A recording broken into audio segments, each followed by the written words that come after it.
welcome everybody. We are just admitting the final people from our waiting room, but we'll go ahead and get started.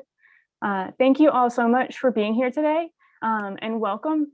This is our first Global Change seminar for the spring semester. And my name is Justine Neville. I'm a PhD candidate at North Carolina State University and a Global Change Fellow at the Southeast Climate Adaptation Science Center. Just to give you guys a little bit of information about what the CCASC is, it's one of several adaptation science centers hosted at select institutions across the US, and it's funded by the USGS.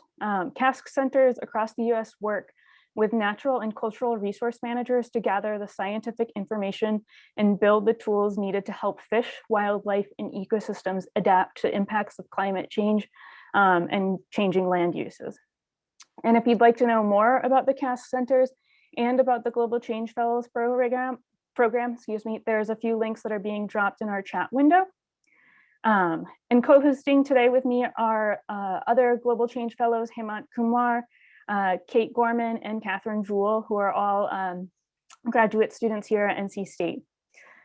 So today we have convened a multidisciplinary panel to discuss environmental justice in North Carolina.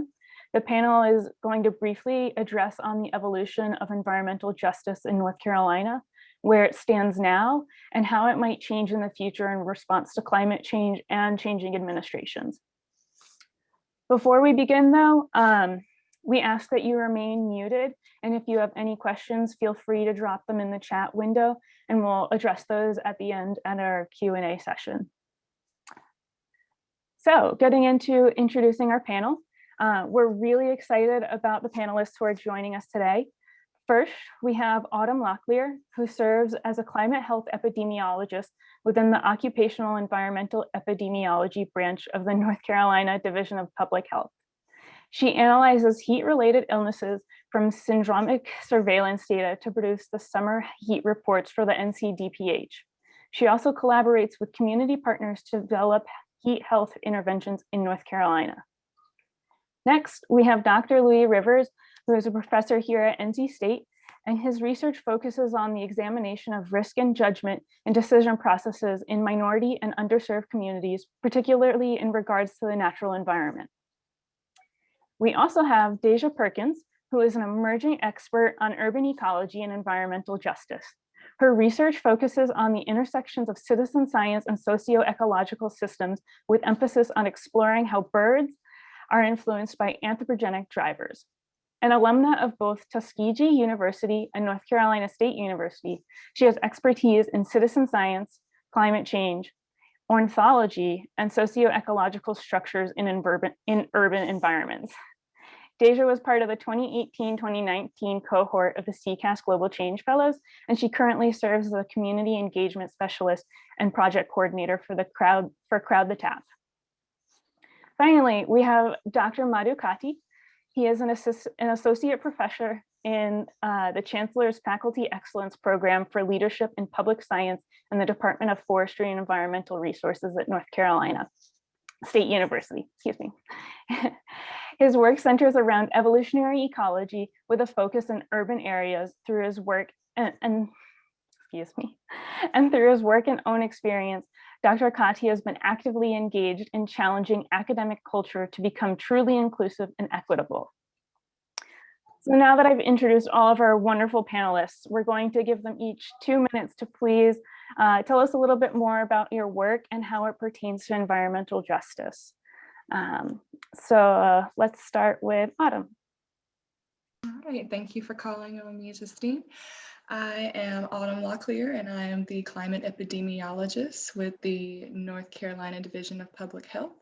So I'm in the epidemiology section, specifically in the occupational and environmental epidemiology section.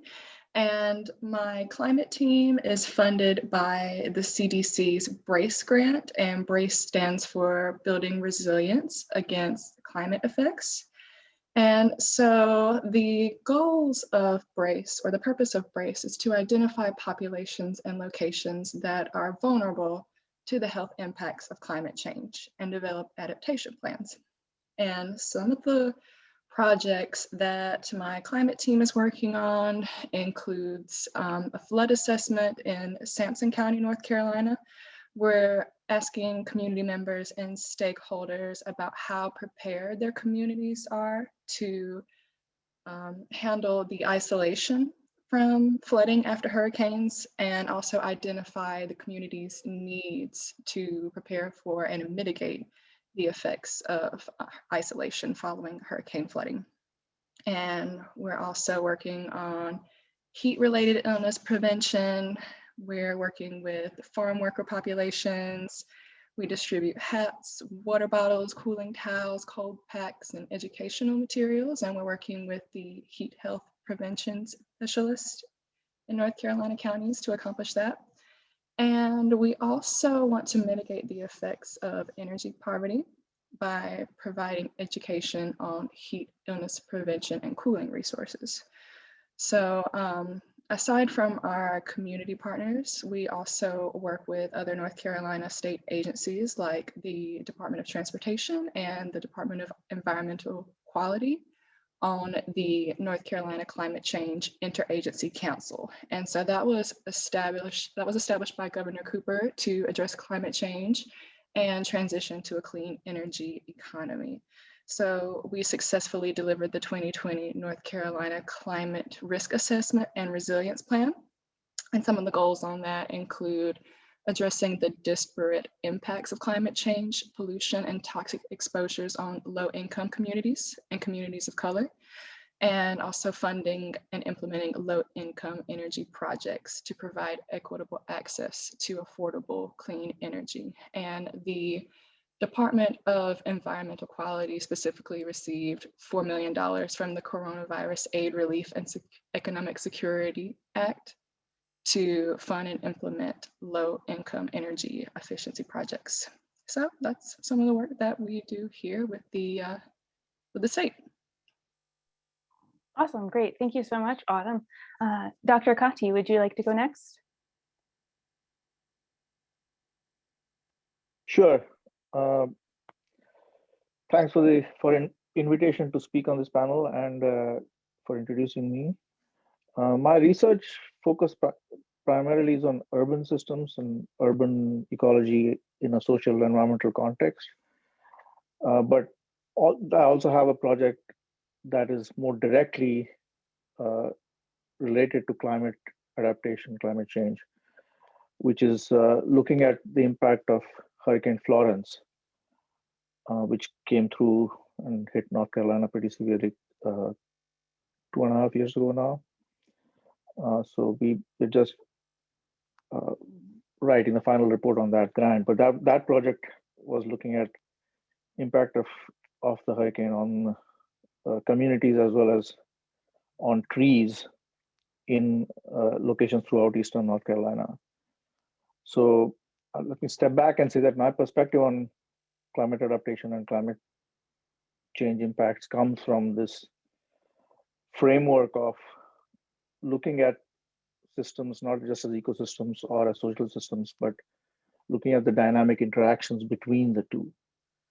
That there isn't a single ecosystem on Earth that is not impacted by people to varying extents. And of course, climate change being a global driver for a lot of things is the biggest illustration of how humans impact every system. But even at the local scales, there are always interactions with people that determine ecosystem level outcomes. So my interest is in focusing on improving adaptation and both healthy environmental outcomes as well as healthy outcomes for people. And I think that's the perspective where environmental justice provides the best framework to think about conservation and adaptation and how we change or how things might change as we go forward. So, unlike the more traditional framework of conservation biology, which tends to put people and nature in somewhat separate boxes and sets up national parks and things like that that was my cat Smokey here. As just I'm talking about national parks. So that's the conventional framework, right? That people are separate from nature, and national parks is where we protect nature. But I think climate change is making it pretty clear that this relatively static approach, where we carve up the landscape into human zones and protected areas and natural zones, isn't going to work, because the whole planet is dynamic.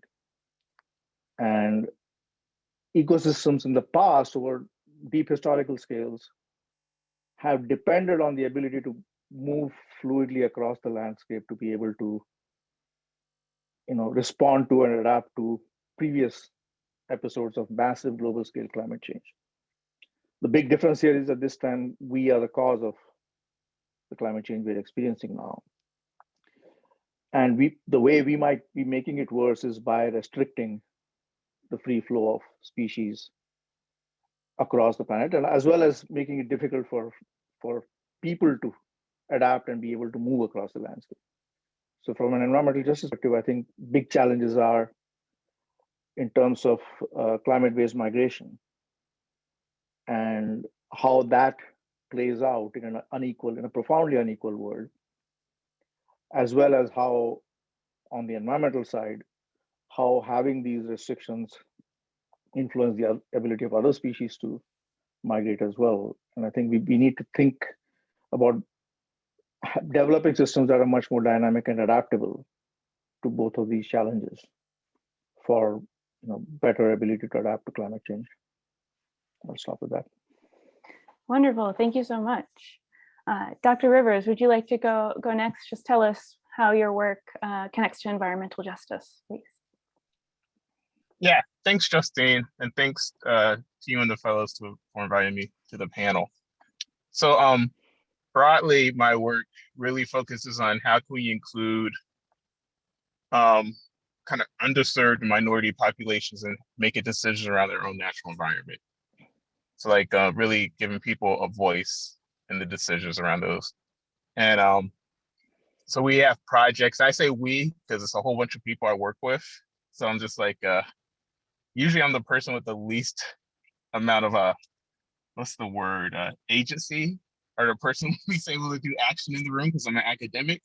So we do work in Southeast Raleigh around nuisance flooding. We're working on projects in Louisville around urban greening and how that can lead to gentrification. We're doing work in South Carolina around flooding and heirs property, which is like property that doesn't have cleared land and title.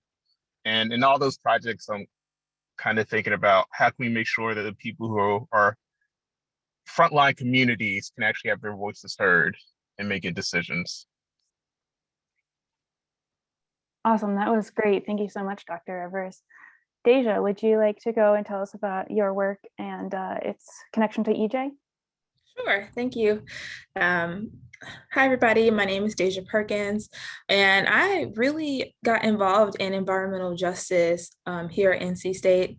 When I first took a class with Dr. Rivers, and I actually studied under both Dr. Katti and Dr. Rivers, and that's kind of why I am in this space that I am in today. I am an urban ecologist by training, and I think, well, I primarily look at issues related to access and like looking at who has access to nature and who is able to participate in science-related activities. I do a lot of work with citizen science data sets and looking to see if there are any biases within those data sets and if they're representative of the demographic of the entire populace of the United States, and what types of issues that could cause in our data and our research if they are not representative spatially and demographically of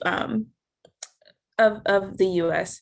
And so currently I am a community engagement specialist with the Crowd the Tap project, which is a citizen science or participatory science project that is really doing an investigation into safe drinking water across the US. And so we're trying to get people involved into looking and investigating what types of pipes they have in their homes and the quality of the water in their homes to help us build a model so that we can better predict what areas are more at risk of having lead pipes.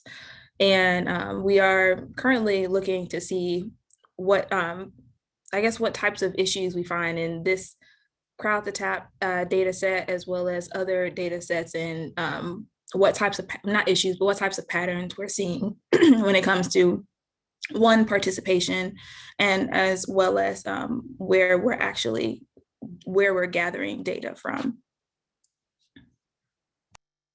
Wonderful. That sounds so exciting, and definitely sounds like you all are addressing really, really urgent needs of these communities. So let's dive into our questions. Thank you so much for introducing yourselves. I'd like to begin with a brief history of environmental justice in North Carolina. And as many of our audience members may know, the environmental justice movement actually began in Warren County, North Carolina. So let's talk about this a little bit more in detail, not necessarily the Warren County origin story, but just general stories in general. So how is environmental justice that you know of manifested itself in the past in North Carolina? And what have been some major steps forward in this movement? And maybe even some steps backwards since its initiation in Warren County. So whoever would like to go first can speak up.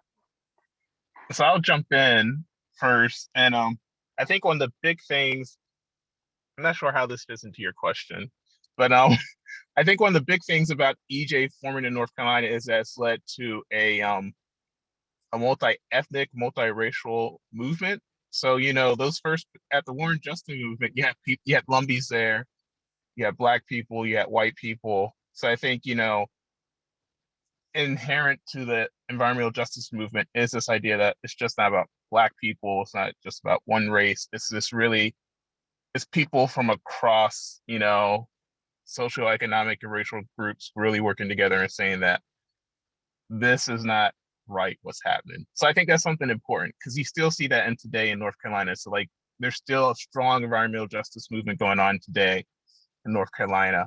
So I think, that's really important, because I think it's really too easy for us to get caught up on thinking of distinct racial groups when you think about the environmental justice movement. But here in North Carolina, it's really a movement that went across multiple peoples.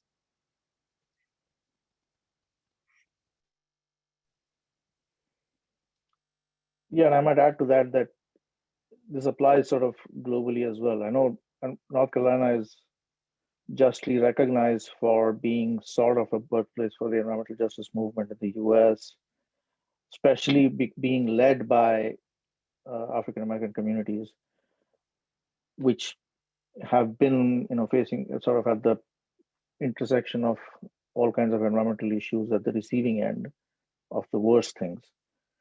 But the same holds true in other countries with different communities. So if you think on a broader global scale, then there are a lot of commonalities in these kinds of environmental justice issues, especially with regard to pollution, with regard to climate impacts, with regard to differential impacts on different communities of the specific changes that climate change is bringing. Things like, for example, in urban areas, the heat island effect, right? That is distributed differently within cities. I mean, we talk about the urban heat, cities being warmer because of what's called the urban heat island effect. And if people don't know, we can explain that. But I think that's a widely known phenomenon. But the effects of that are not uniform across the city. And a lot of the worst impacts tend to be on poorer neighborhoods and poorer communities that don't have what we label as ecosystem services. But essentially it boils down to things like trees that can provide more shade and evapotranspiration and things to try and mitigate climate effects. So if, as Deja was saying, if the access to these kinds of elements of nature are unequally distributed across the city or across the broader landscape, then the environmental outcomes are going to be unequal. And the justice outcomes are going to be unequal for the people who can benefit from these services from nature.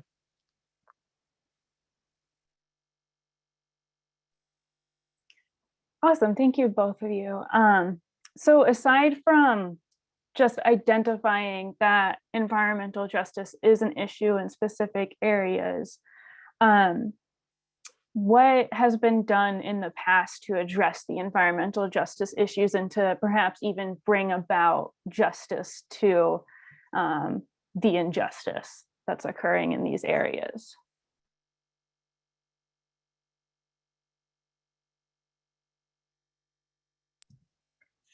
Part of me feels like if there was an answer to that, then we wouldn't have environmental injustices happening today, but we do, you know. And I'm not I'm not super well versed, I would say, on the history of the EJ movement, specifically in North Carolina, but I will say that I think there are certain policies that have been put in place that were kind of preventing, they were definitely preventing people of color and underserved groups and low income groups from traditionally having, or historically, I guess, having access to areas within like green space areas within the city, which also had, you know, other environmental impacts. But I just, in my personal opinion, I just feel like if there really was a solution that happened, then we wouldn't still be seeing a lot of what's going on today. I think that there has been a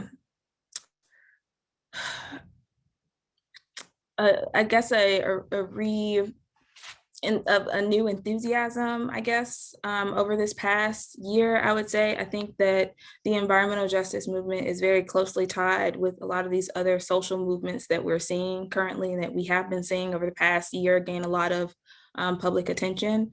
And there's good reason for that. So I think that this current trend that we're seeing of people starting to see how these movements kind of connect. And I think there's been even more of a push to implement change. I think that people are now starting to prioritize even more than they have in the past, these JEDI issues and how to make progress. Like I said, I'm not really 100% sure like what types of policy changes or things like that are currently being implemented, but I know from the advocacy side of things and from being a younger person, kind of labeled as an advocate and a person who has had hands-on experience with trying to put these movements together. I know that I think that we're about to start seeing some change, hopefully, but I'm sure other people in the past who have been in these movements have felt the same way. I'm pretty sure they felt that all of the actions that they were doing were going to lead to change. And, you know, all of these issues were not created in a day and they won't be dismantled in a day either.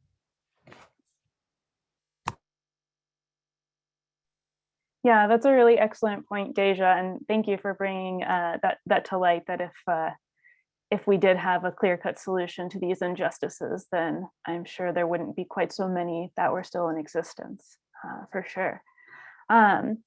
So let's transition a little bit into the now of environmental justice. And so our next question is a multi-part question. So hopefully everybody will have something to contribute to it.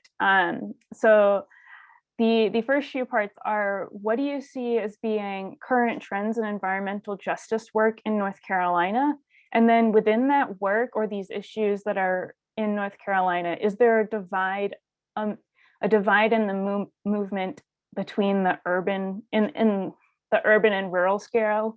And then in addition to that, when working on environmental justice issues, how does community engagement factor into this? And what does that kind of dynamic between academia and the community look like between these types of issues? Oh, Deja, you're muted. No, I said that was a loaded question. There were a lot of parts to that. Yes, I'm sorry. And if you need me to repeat anything at any point, please, I know it was a lot.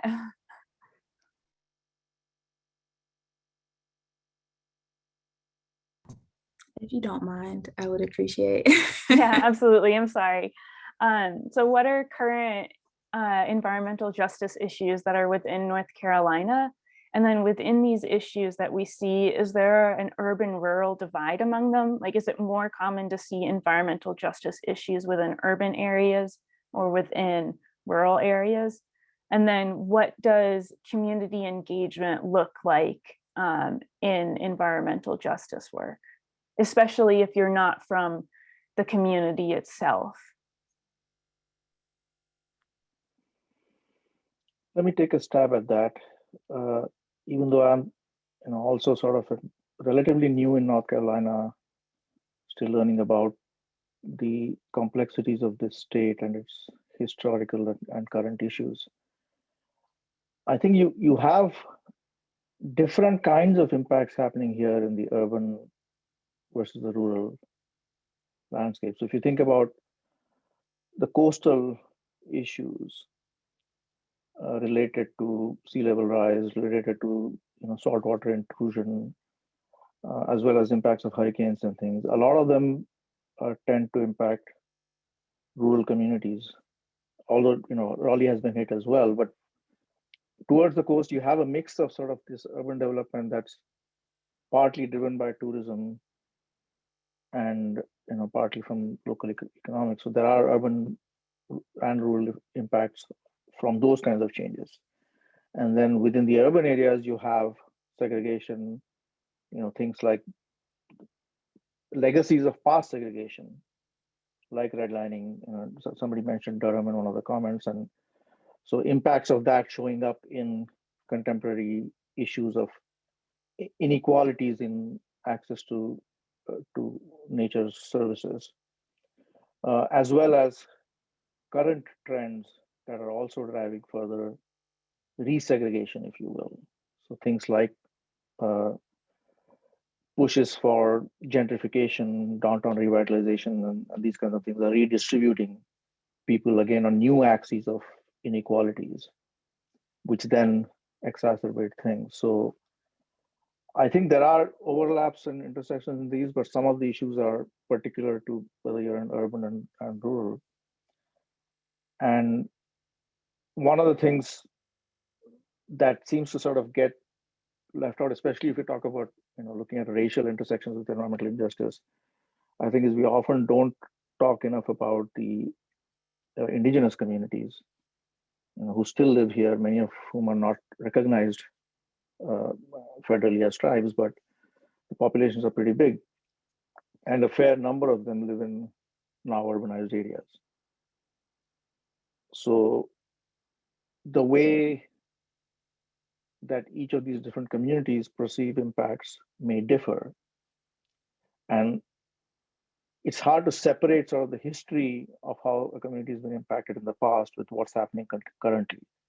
So I think to understand and to be able to address contemporary issues, we do have to keep a historical perspective in mind.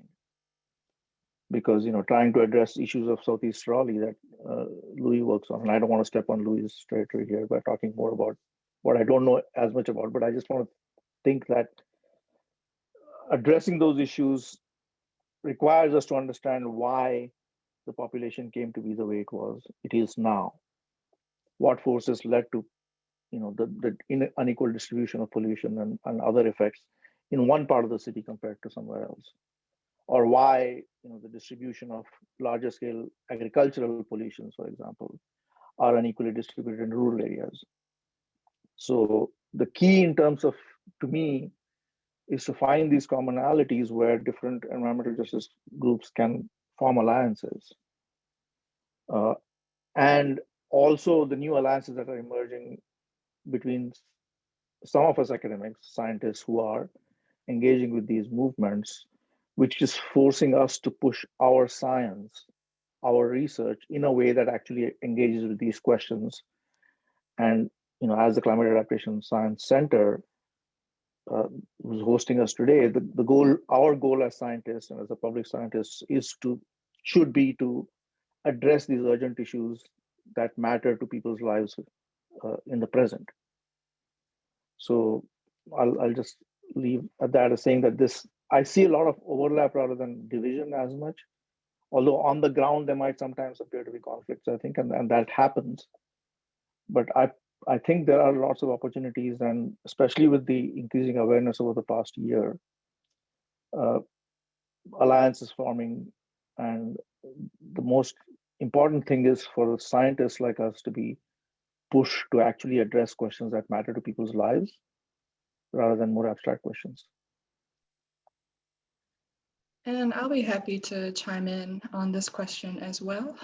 In terms of urban communities, I think about how, due to a history of housing discrimination, a lot of low-income communities and communities of color are going to live closer to major roadways, and therefore they're going to be more exposed to particulate matter, which can lead to more asthma and other respiratory outcomes.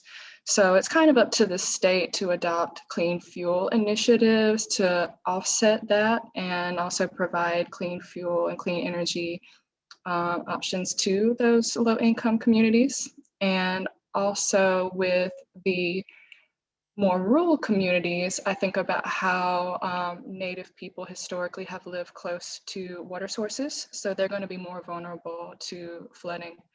And for example, my father mobilized a team of workers to come in from, it's really interesting, some of the, what is it, not Tom Petty, Richard Petty, like his factory, like workers came in from there to help our community rebuild their homes after the flooding. So I think in these more rural communities, it really is up to the community itself to mobilize and advocate for their own needs to repair themselves. And I guess along those lines, I'll speak a little bit to community engagement and that question of what role does community engagement play. So I think that community engagement, one, it gives people agency, especially if it's in the form of a participatory science project like that of Crowd the Tap. But it's also a way of informing and sharing knowledge. I always say, like, what is the purpose of knowledge if we're not sharing it with other people? What is the purpose of it? And that is kind of what Dr. Katti said. I definitely think that our role as researchers is to, one, share that knowledge with the public and those communities that are being impacted, and making sure that we are co-creating projects that are of importance to those communities, and not necessarily just using them for things like data collection or coming into a community and studying them extensively and then leaving, and that community not receiving any benefits from that researcher being there at all. And so I think it's really important for us to think about ways in which we engage with communities, just to make sure that we are doing more good than harm. When we enter, and I know we all have good intentions, and they're not always, those good intentions are not always felt. They're not always expressed the way they were meant to be. And when it comes to, I guess, the urban and rural divide, I can only speak on the pipes issue specifically, especially when it comes to leaded pipes. I know we don't currently, with the Crowd the Tap project, we don't have a lot of data, or even the North Carolina Department of Environmental Quality doesn't have a lot of data. But what we do have data on is pipes that are publicly owned versus privately owned versus government owned. And we also know we can kind of make assumptions as to who those pipes are serving when it comes to, when we see the numbers, when we see the data and we see the numbers about, government-owned pipes having more higher lead concentrations than privately owned pipes. And you just kind of start asking yourself, okay, if they're government-owned pipes, like what communities, what populations are those pipes serving in comparison to privately owned pipes? And there's the issue of, not really an issue, but where people's drinking water is coming from. So whether or not you actually have municipality water, or if you're on well water, which what raises other issues, other potential issues. And so those are really the only two areas that I can kind of speak on.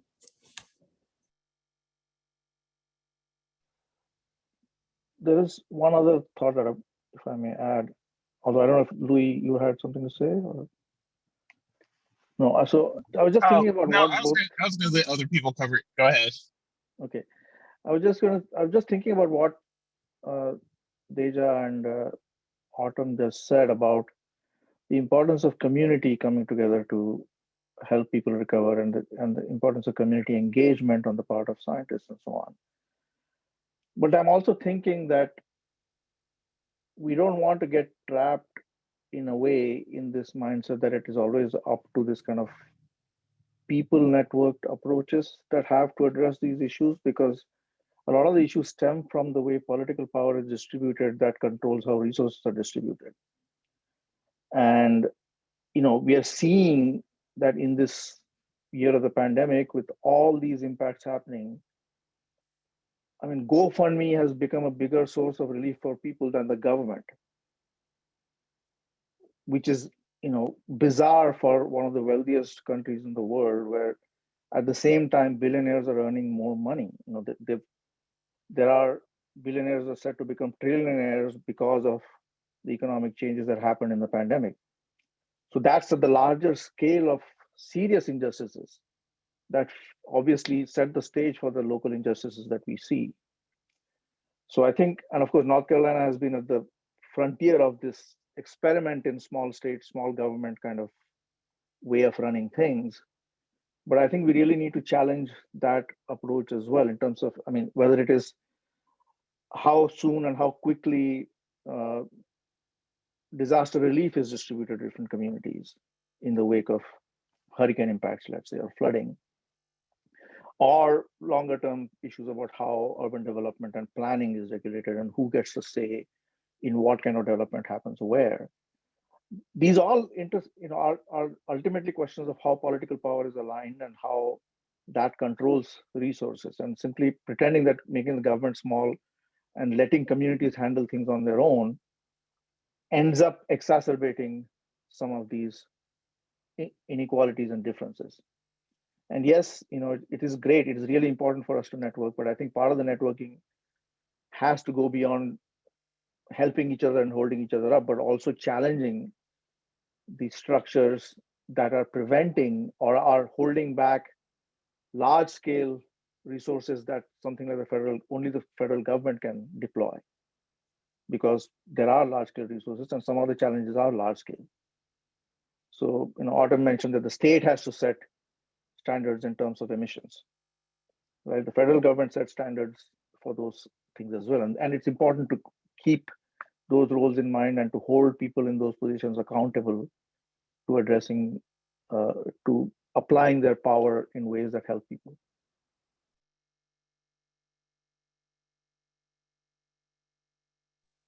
Yeah, absolutely. Thank you so much, Dr. Katti. Those are really, really wonderful points. I think you're incredibly correct. We do need to hold our federal governments a little bit more accountable for helping remedy these situations rather than leaving the burden on the communities themselves. So thank you so much. If anybody has anything else to add, now is the time. Otherwise, we will shift into the future of environmental justice in North Carolina.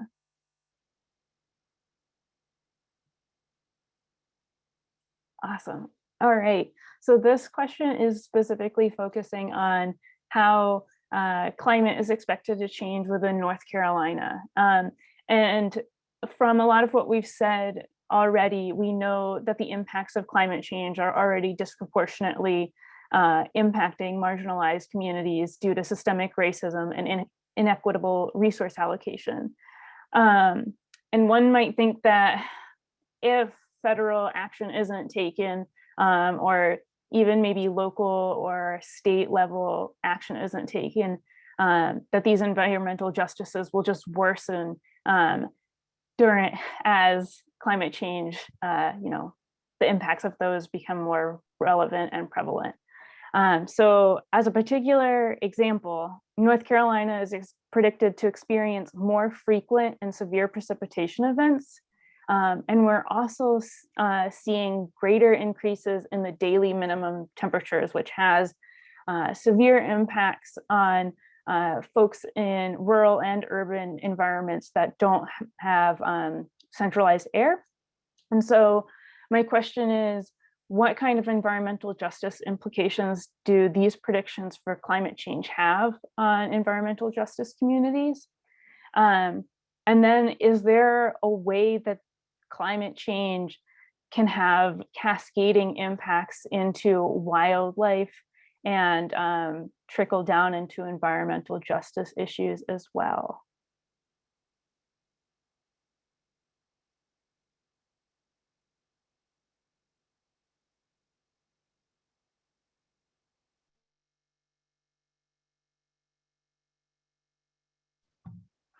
I don't want to put you on the spot, Autumn, but I know you do work across the state, specifically around some of that stuff. So I think it'd be great to hear about that.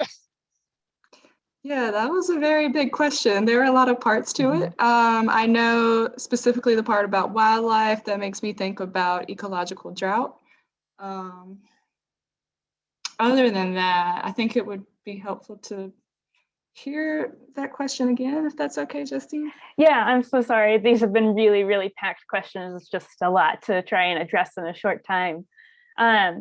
So if we're seeing these climate change impacts of more precipitation, more heat, how is that going to impact environmental justice, and can it cascade into ecological impacts, which this might be Dr. Katti and Deja's area of expertise, but can wildlife be impacted such that it results in impacts to environmental justice communities as well?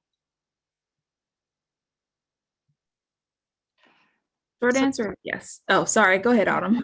I was just going to tell you about some of the efforts that we have at the state in terms of increased precipitation, working directly with the communities that are most susceptible to flooding to figure out what they need to prepare for that. And also with heat, we really do focus on the rural counties. We have heat prevention specialists out there who are distributing educational materials and working with those rural communities. So that's some of what we're doing here to offset those effects of increased precipitation and heat.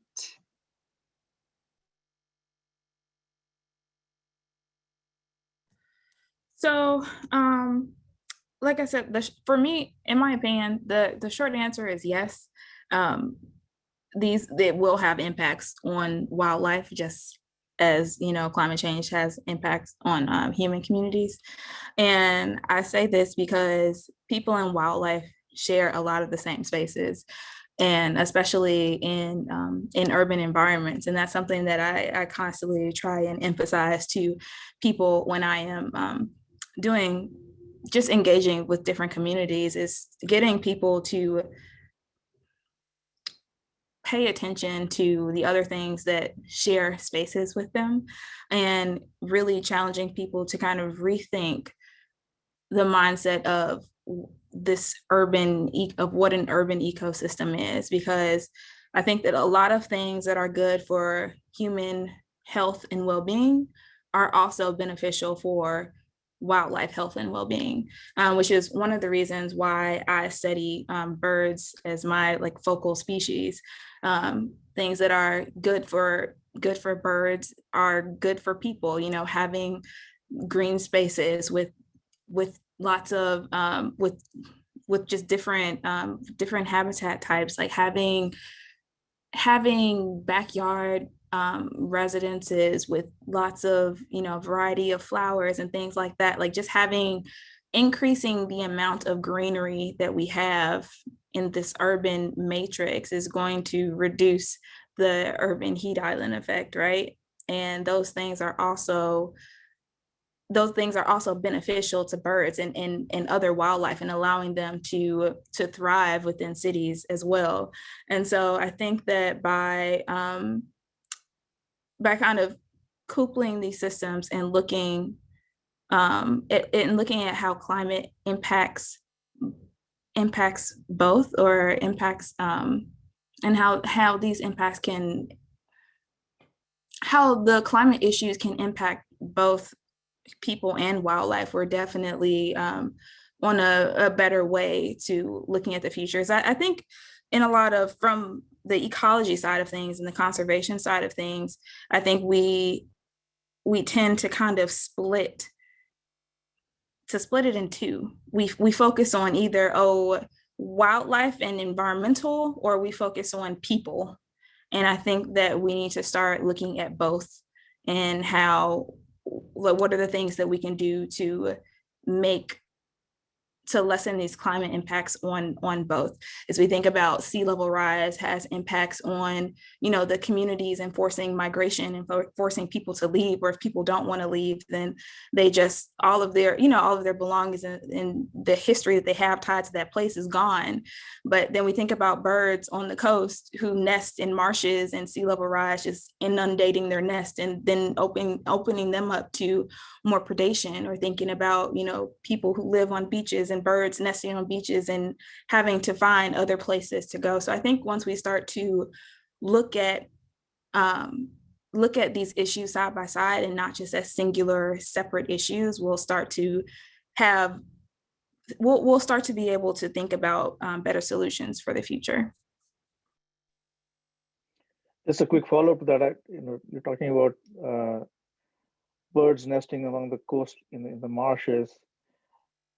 It is a strange world where we have to start thinking about how birds have to not only worry about predation from terrestrial or aerial predators, but also from fish. But this is happening because nests get inundated and fish are predating on nests of certain birds. So we are in a strange domain in terms of these varied interactions, and going forward, some of these things are going to get more acute, given all the climate projections and given the fact that we haven't, that many, most countries haven't really taken the steps to reduce emissions in the drastic way that is needed. But I think we are also, especially with the pandemic and sort of the way it has perhaps stopped us and a lot of our activities in our tracks to some extent. This may be a moment, but it might be a fleeting moment that if we don't grasp it, we might lose it. But this may be a moment that's illustrating both the ways in which we impact the environment, and also the way in which reducing some of our activities gives that space to breathe for other species. Last year, we saw lots of sort of memes floating around the internet early on during the pandemic, but especially when there were shutdowns everywhere and lockdowns, that nature is coming back, wildlife is coming back. And the interesting thing there was, especially there were all these, some real and some fake pictures floating around of dolphins in Venice and foxes in San Francisco and things like that. And this phenomenon is actually being studied by wildlife biologists now, and people have labeled it sort of the anthropause. There's a pause button hit on human activities because of the pandemic. And that pause might play out in different ways. But one thing, hopefully, this makes people realize is that it's not that other species adapted immediately and started coming into cities, but it's just that they're always there. But they're inhibited in coming out in the daytime when people are more active. So if you reduce our activities, it's easier to see them. If we take a breath and stop what we are doing, we might actually notice more birds in our backyards. So in some way, sort of slowing down the pace at which our life moves in the 21st century maybe gave us a little window into seeing the rest of the world. but also at the same time, it has impacted severely and unequally human communities as well. So some people have had the luxury of being able to pause and enjoy nature, whereas others have differentially had severe impacts of the pandemic and much greater death rates and infection rates. So again, those are not equally distributed. But in terms of larger scale policy, the carbon emissions did go down with reduction in air traffic, with reduction in some of the transportation and industrial activities. But at the same time, especially in places like the US, where the consumer economy has kept going with the focus on the stock market, and you have to think about how, at a system level, what are the impacts of changes in the transportation sector, with a lot of us now shopping online, and large scale Amazons and Walmarts and the big distribution centers becoming more important. Is it fundamentally changing the way the environmental impacts are distributed? Do they actually lead to reduction and more efficiencies in this distribution of goods, or do they make it worse?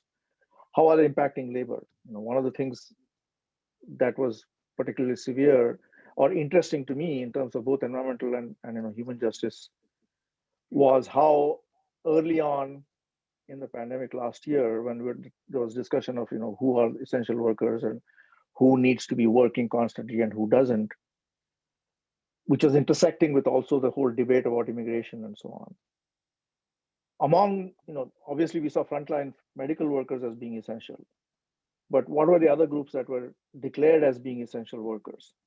Farm workers, people working meat, in the meat industry, which both include large numbers of illegal immigrant groups. But suddenly they were declared as essential workers, which meant they had to be out there. And of course, because they're often economically desperate, they were working. They took a lot of the brunt of the pandemic, with infections breaking out in these communities and a higher death toll, just to keep the supply chain of all these foods and resources coming to those who could afford to buy them. So ultimately, looking forward, I think we do have to sort of take the moment right now to look at how this pandemic and this past year, which also revealed the sharp racial injustices in terms of policing and other aspects of the US, it is casting a harsh light on inequalities across all sectors of life. Environmental injustice is part of that, and it's tied to everything else. So I think we have to simultaneously be thinking about larger scale systemic changes that need to happen going forward if we are to prevent things from becoming more and more, even more unequal. And much as I love, working with communities and I get hope from local scale action from communities, I think we also have to think about how that scales up and how larger scale structures that constrain all of us are also broken down. Otherwise, we might set back into the same pattern with worse outcomes. Oh, Go ahead, Lee. I'm sorry, Justine. I didn't mean to interrupt. No, go ahead. Oh, yeah, I agree with what Deja and Madhu said. And I think metaphorically, it's late in the day. I mean, climate change is not something that's gonna happen to 2 generations down. It's gonna happen to me, and it's gonna definitely happen to my children. So I think it's easy for us to focus on the environmental aspect of environmental justice, but there is that justice piece. And justice is about values, it's about morals. And those aren't questions we can answer with science. So I think as we get later in the day, the questions we're gonna have to address are gonna be value questions, value-centered questions. It's gonna be tough decisions that we have to make.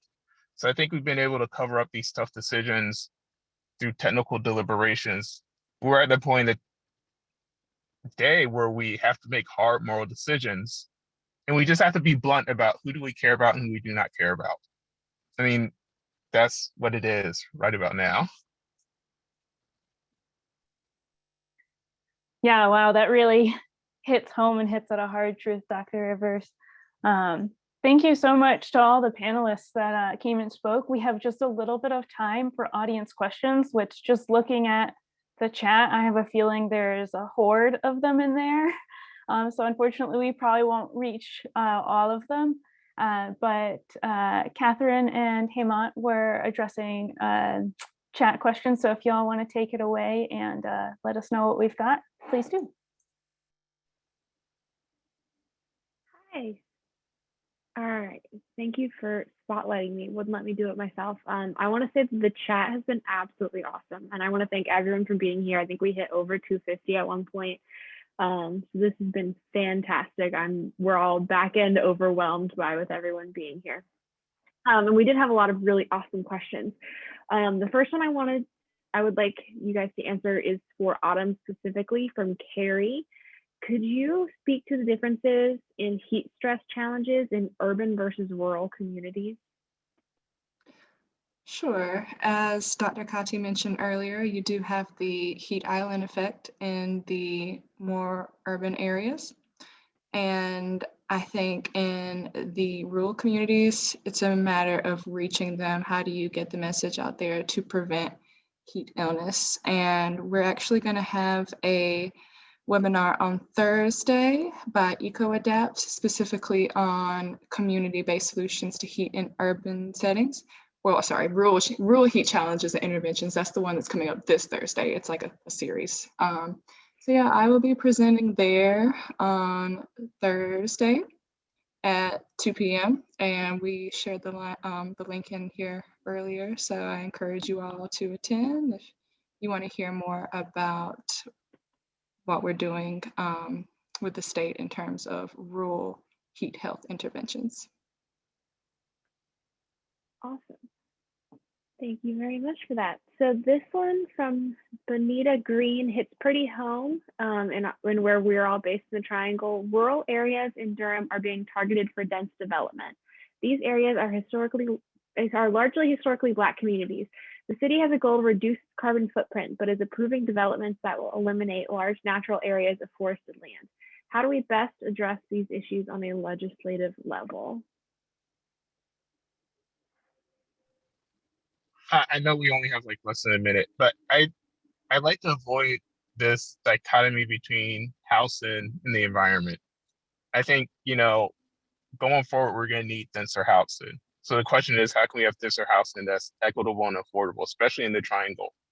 So I'm not sure if I have the answers, but I don't think we want to avoid denser housing. And I think we also don't want to keep shifting the burden for low-income populations to other parts of the state and other parts of the Triangle. So Chapel Hill, Durham, and Raleigh are notorious for not providing enough housing for lower income populations. For the people who work your restaurants, who teach your kids, who police your streets, they can't afford to live in our neighborhoods. It's like, I think I'd rather see houses all over Durham than us continue to build in the wild urban interface, the wild urban interface, around our cities and buffer areas. So I think, it requires thoughtfulness in providing for affordable housing in these areas. And it's very dangerous to set up this idea of like more development, more places for usually like lower income, poor people to live in the environment. Because often the environment and protection of the environment has been used to disenfranchise and to make material conditions less for people of color. Exactly right. I think that's a great point. And I think again, conservation biology, a lot of environmentalists sort of, while engaging in what are essentially political processes, a lot of our scientists are not trained or trained to avoid politicizing or addressing political power structures. But I think we have to start engaging in those.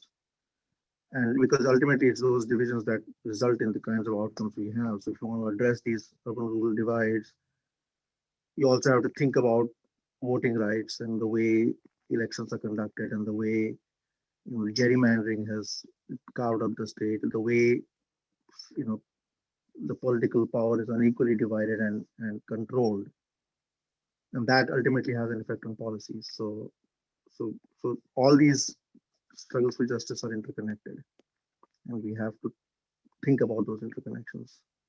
So in a way, I think one of the important things, especially for students here, I tend to emphasize is that we all need to do a lot more learning and thinking and working in a systems thinking framework, where we learn to analyze the effects of what seem like disparate entities on each other in a system context, rather than trying to address each issue piecemeal. Wonderful. Thank you so much. All right, everyone. Well, it is a little bit over 4. Thank you so much for those that stayed on. We will reach out to all of our attendees with the links that we have in the chat here, as well as a recording for those that had to drop out early. And a big round of applause and a huge thank you to our panelists. Thank you so much. This was really informative, and I think it was a great conversation. So everybody have a wonderful evening, and thanks again.